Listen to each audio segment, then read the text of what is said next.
This is TWiT. But I would also like to, I made a huge prediction recently that I like to make on this show because it really pertains to this show. And my prediction is this, and you guys can tell me if I'm full of it, but this is how I see it. I think that that generative AI like ChatGPT is going to absolutely kill search, like Google search and all the other searches very soon.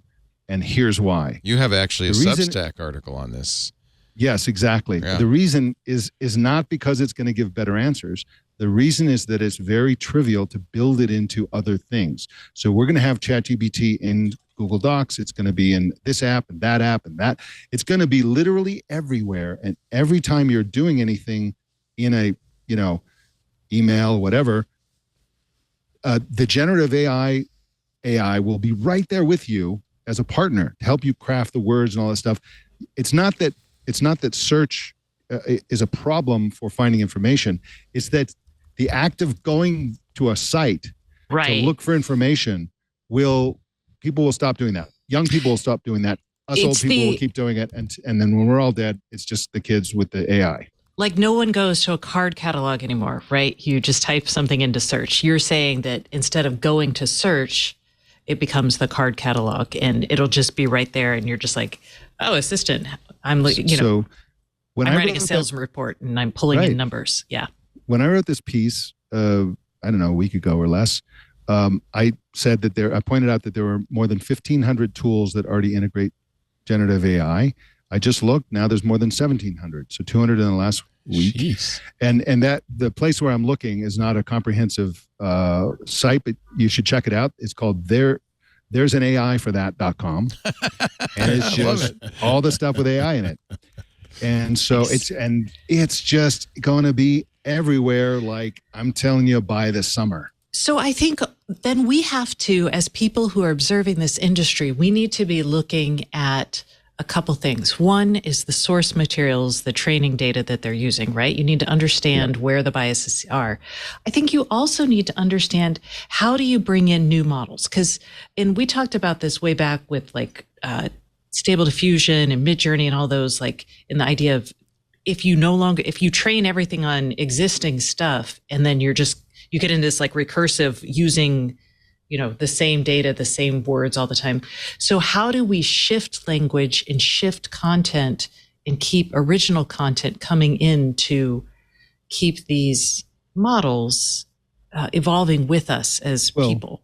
An interesting element to that is how do we keep, people are publishing AI generated content, which is then going to be hoovered up by AI as content. Exactly. Yeah. And so we're getting to this point where an increasing percentage of the data that AI is using is AI generated data.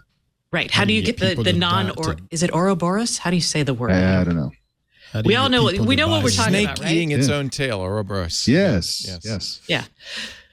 Exactly. How do we avoid that? Because we're sort of creative people, and you can't solve any problem if you just, I know if you don't learn history, you're doomed to repeat it, but you're also doomed to repeat it if you're just continuously recycling it and repeating it, right? So how do we move? And that to me is way more interesting, like understanding, because I'd want an AI that keeps up to date, right? Right. There's it's also more expensive. Somebody has predicted an AI inception, because we're going to see more and more content produced by AI, articles, music, art, that will then be re-ingested by AI. And that's an interesting problem, too, because that means the errors will be propagated and amplified. And what is that, the Mandela effect? It's like a Mandela, right?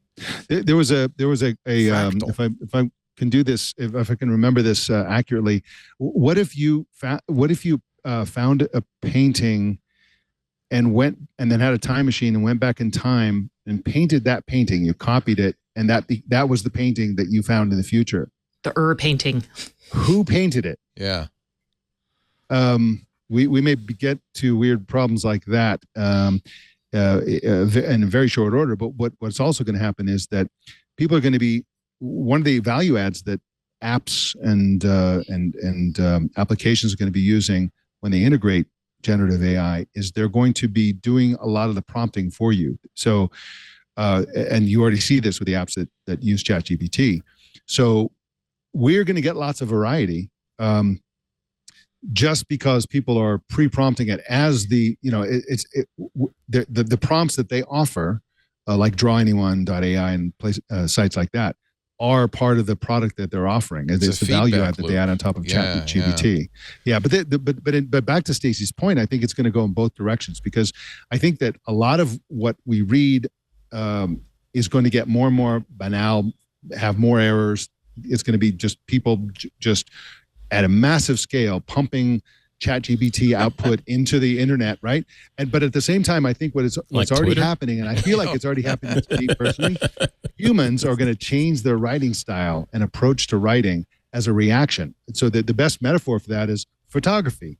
And so people used to use painting as a way to do portraitures, to do selfies, to do, they call them self-portraits, but that's basically like we do selfies now. They would do it to record landscapes that people would never see. So they paint a picture of this place, and then other people from another place would say, wow, that place, that's what that looks like, huh? Because they didn't have photography. But when photography happened, those mundane, ordinary uses for painting almost vanished. And immediately, not immediately, but over a period of a few decades, painting became abstract impressionism.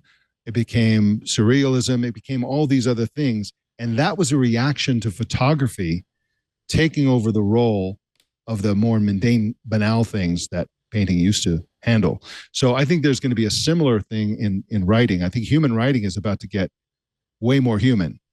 Less banal? And most of the content we see online will get more banal. It'll get less human, right? So it's going to be more human and less human, and they're going to diverge.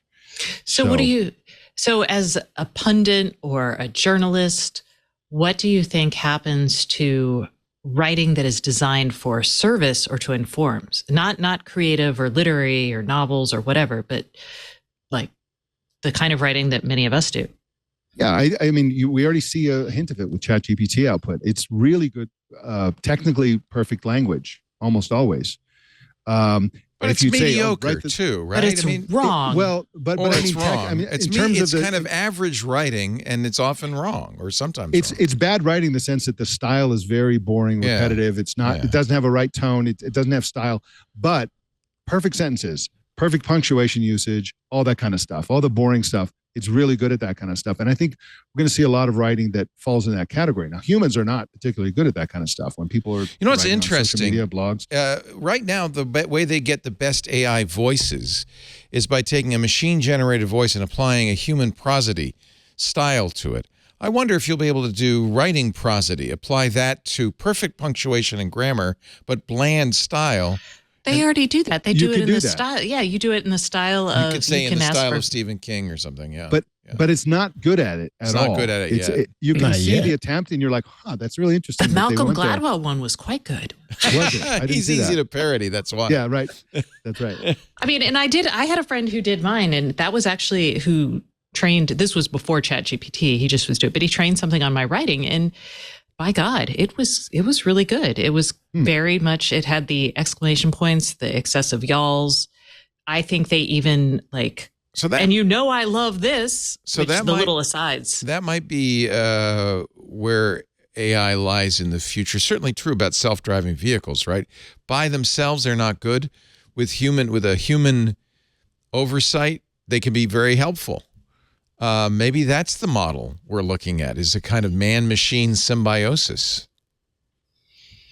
But it leaves a lot of really crappy stuff to the boring stuff. The man. To the man. Yeah, but that's what we were saying weeks ago, is we get the people to help program this stuff and not necessarily say AI is going to eliminate jobs. Say AI can help create some jobs to be able to put people in place to better train these data. So the best little app that I've seen that is based on the partnership of humans and AI for writing. And I don't recommend this because I've written in the past that if you're going to write something, you as a person should write it because it's good for your mind, good for your thinking. But this is a good example of where the world is going. So there's it's a plugin called Write GPT, like Write WRITE PT. And basically, it gives you whenever you're on a website, when you're on Mastodon, when you're wherever you are, and you're going to write something, it throws up a prompt in front of you doing and says, like, do it inside this little window. And then has all these like little buttons at the bottom. Make this more folksy. Make this, that. Switch it around. Try again. It's kind of like Grammarly. I was like, it's like Grammarly, except it writes it for you. Super Grammarly. And it does it. Yeah. It does it in the context of whatever you're working on.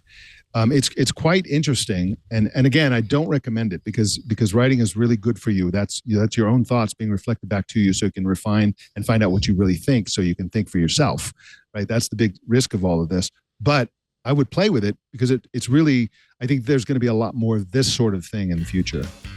Tech Break is brought to you by ACI Learning. Supplement your online IT and audit training by brushing up on hot topics.